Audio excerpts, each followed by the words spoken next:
Charlie Hebdo publie de nouveau des caricatures de Mahomet presque un an après le numéro Charia Hebdo qui lui avait valu l'incendie de ses locaux. L'hebdomadaire publie des dessins satiriques représentant le prophète. Les réactions ne se sont pas fait attendre en pleine semaine de tension contre un film anti-islam et le recteur de la mosquée de Paris, Dalil Boubaker, appelle à ne pas verser de l'huile sur le feu. Le film islamophobe L'innocence des musulmans continue d'enflammer certains pays du monde, de la Thaïlande au Maghreb en passant par l'Inde ou l'Afghanistan, où un attentat suicide a tué 12 personnes hier à Kaboul. Hillary Clinton a annoncé des mesures fortes pour protéger les ambassades américaines après la mort d'un ambassadeur à Benghazi.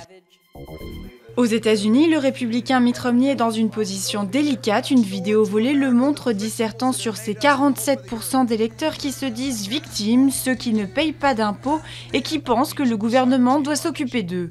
Barack Obama s'est empressé de réagir, déclarant qu'en tant que président, on doit travailler pour tout le monde.